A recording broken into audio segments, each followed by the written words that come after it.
Well, hi there. And welcome back to another episode of Learn With Us, where we take content that is worth your your time and we learn from it with you. My name's Eli. My name's Mitch, and today We are learning from XXXtentacion. If you've never heard of him, you've heard of him, so I'm just not even going to pretend that you haven't heard of him. No, he's a hip-hop legend, died, unfortunately, at a very young age, was shot to death. But There's so much to him that I don't know. He got, just as like a mini background, what I thought was very interesting is that he originally got into hip-hop because he met Ski Mask, who's another rapper similar to him in prison. Yeah. Both at the age of like 17 or 16 or something like that. And I heard an interview of X talking about prison. And this is why we think he's a valuable person to learn from, or one of the reasons. Talking about his time in prison, and someone asked him, like, yeah, what was that like? Were you afraid while you were there? And he goes, I was really worried about my family and friends. But I wasn't worried about myself because I was constantly in the astral plane. Like, he just said that in an interview on the radio. Like, he was, the whole time, he was just moving through these different states of being and understanding those states. And in a lot of his songs, he'll, like, talk about how he is a spirit and entity, not a human, and stuff like that. Like, and you hear it in his music. Like, he just sends out this energy. Yeah, I think listening to his music, I feel connected in a way that I don't feel with a lot of other music. It's like there's a certain level of emotional capability that he has that I don't recognize in a lot of other artists. And this is not a type of artist that I would usually like, to be honest. But I found him years ago and was like, what is this? So we're going to see what he has to say about being alone. Yeah. Oh boy. I don't know what we're in store for.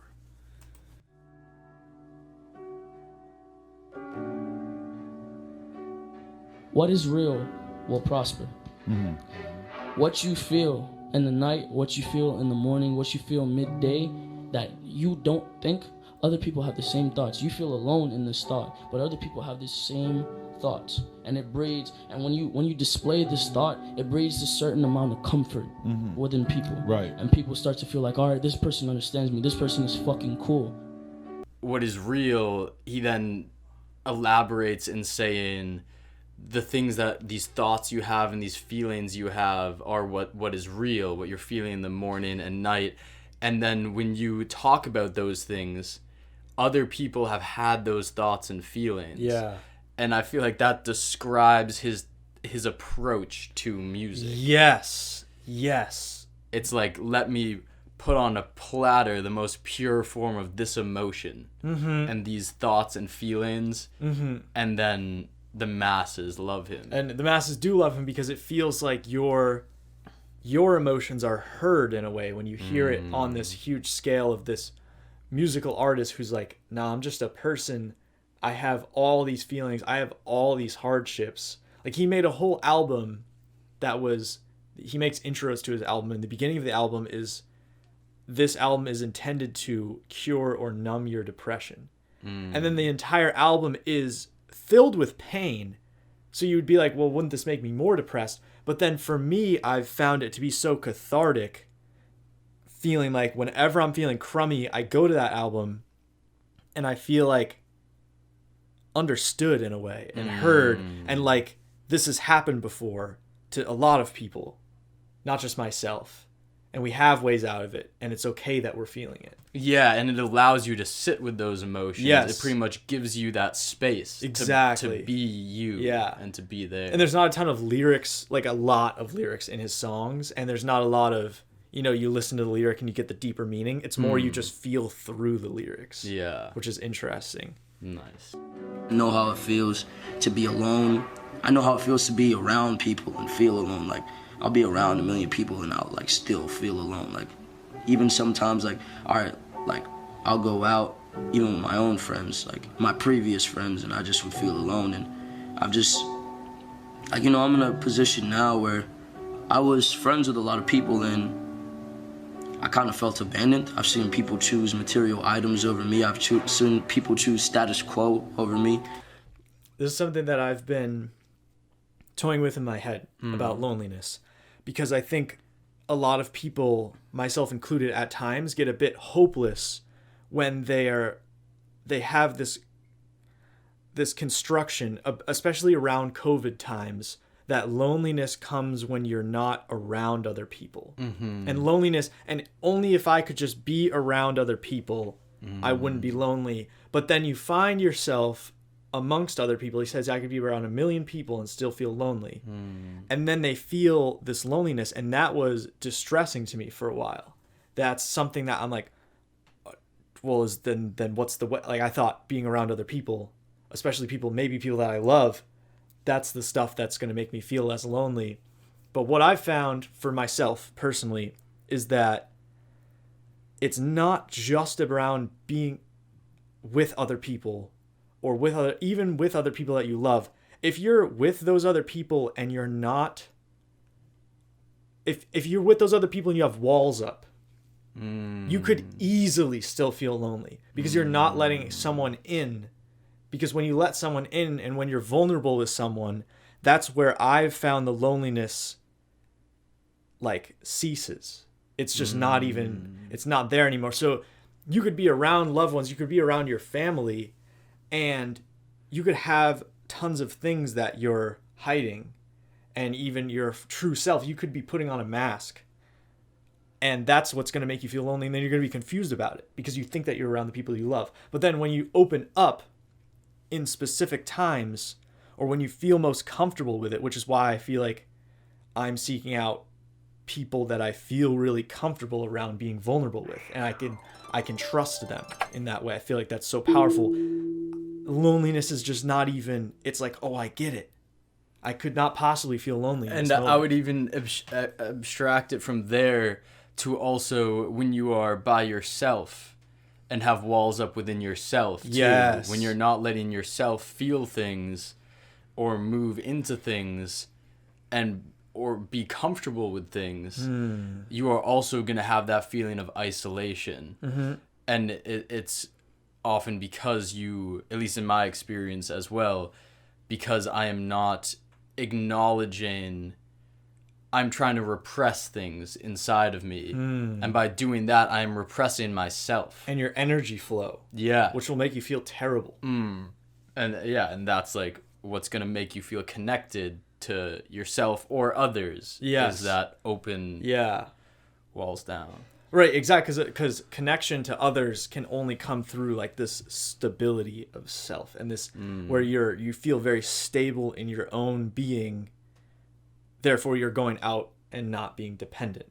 Yeah, to the point where you can just play and enjoy. Yes, exactly. I've seen people like when you give them ultimatums, they just choose everything besides you. So I've just been placed in situations that are very heartbreaking as far as like people, period. So, and they disappoint me. It makes me feel horrible, and it takes my very soul out of me. It breaks my fucking heart. So I don't know, man. It's hard to explain. It's hard to explain. When you know what it feels like to feel for somebody, and when you have this genuine feeling that you get from somebody, and you make that person your source of happiness, obviously it becomes like they become your drug. You know what I'm saying? This girl became like my drug.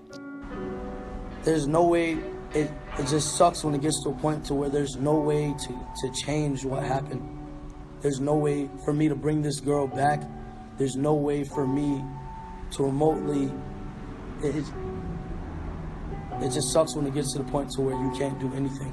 Having someone else as your source of happiness is never gonna last. You know, and I feel like so much of our culture is also built around the idea, like movies and stuff like that, of like character very sad, other character very sad, find each other very happy, break up very sad, find each other, and that's the movie. And then it's like you're finally happy again. I've never thought of it that way. Yeah, and That's it's crazy. And it's like, of course, in those split up times, like the characters always learn something about why they really need the other person, whatever it is.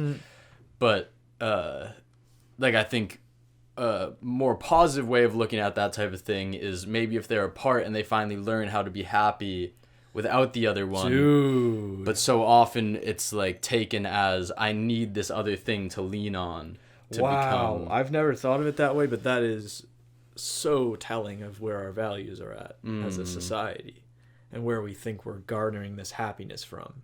And like also why our culture is so like sex hookup focused rather Also than materialism, like all of these bang bang bang bang quick Right.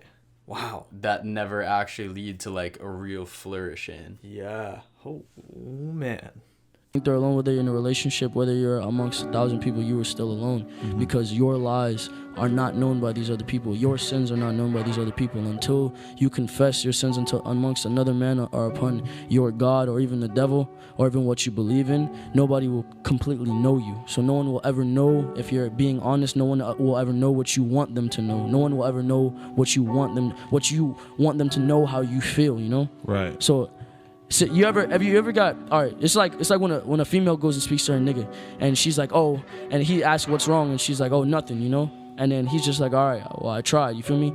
That's not the response you want. Right. That made you feel alone because you feel like this nigga don't care enough to hear what the fuck you talking about, you feel me? So then you get this feeling of being alone, even though you're in a relationship at that. Right. So my thing is like, I've sinned so much, I've done so much, I've seen so much, and I know what others don't know about me or about this world at that, and it's being alone.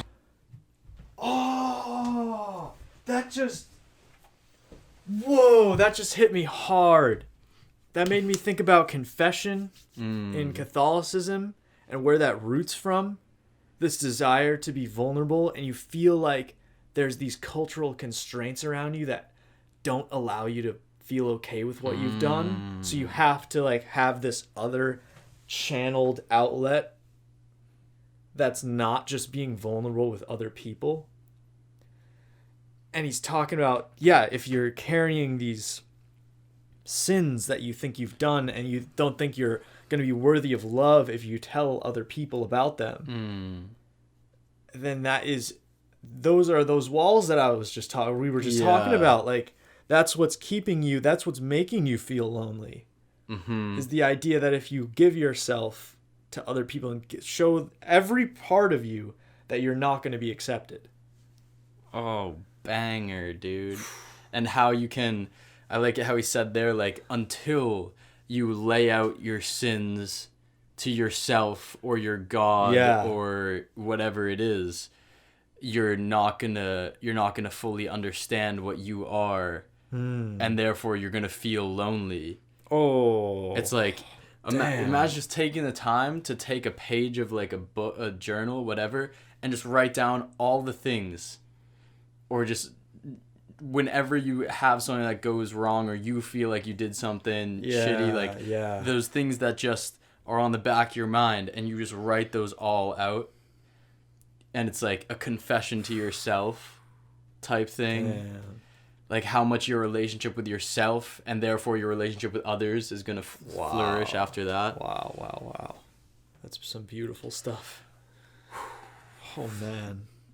You see how simple he says it, too? Yeah. It's all so simple, but it hits you right. Yeah. Yeah. You don't have anybody who truly understands everything that you've been through? To some degree. Yeah. It's just... It's some things are unexplainable, you know. Some things I can't sit here and talk about because people would think I'm weird or people would think like that I'm crazy. You feel me? I think that's a challenge to all of us too. Of like, how do we build communities where that's not the case?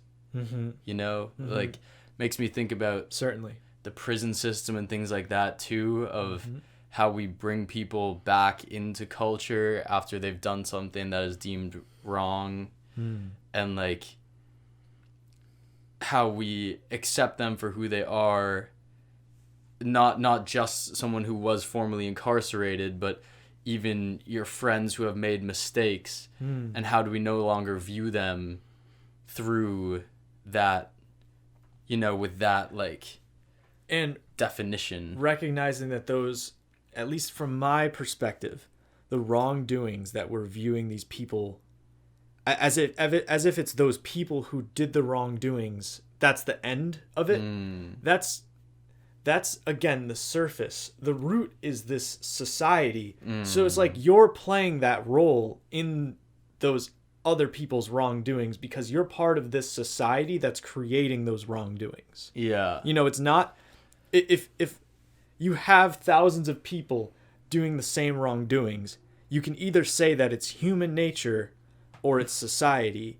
And from what I've learned about human nature, we're not built to be doing a lot of the things that we're doing. It's our societies that are creating these things. So it's like blaming the people, the individual people, for the things that's happening, I feel like is very short-sighted. Yeah. Surface level. Yeah. You need to really look at the societal issues going on and not be constantly blaming the people who are doing the actions. And think about that with your friends and family too, that you're going to be interacting with always. When they have these things that you don't like about them, whatever it is. Yeah, if you have grandparents with different political views. Yeah, and then speaking to them with that knowledge and not being like I don't think that should be any sort of excuse. No. To be oh, you should never get better or anything. But to open up that conversation of this is where we're from, and we understand that, and I want to hear about where you're from and what brings you here. Yes. And it's going to be, dude, it goes back to the whole topic of this thing. If you give that space, it's going to start breaking down those walls, and someone is no longer going to feel isolated to having to do those things. Yes. Because it's in that constraint that they feel like they need to act that way. Or for me personally, at least when I'm constrained. The constraint with the walls up makes you feel like you're alone, which sets you off into this scarcity mindset. And then when you feel like your mindset is all based on scarcity, you're going to do irrational things. Like one of our favorite teachers, Zach Bush, says that a cancer cell thinks that it is alone. And in that aloneness, it acts as if it's the last living thing ever. And so it replicates rapidly, creates this tumor. And so if you, as a human, think that you're alone, you're going to start acting irrationally. But if you are able to drop your walls, be vulnerable with other people and with yourself, then you can recognize the abundance all around and feel the connection and not feel lonely, ideally. Yeah. Very nice. Go listen to his music whenever you're in need. He lives on for sure. He's got some beautiful music. All right. If you had any thoughts, let us know in the comments below. Yes. If you got any other videos you want us to watch and talk about. If you like looking at our faces, subscribe. Come on. All right, family. Much love. Much love.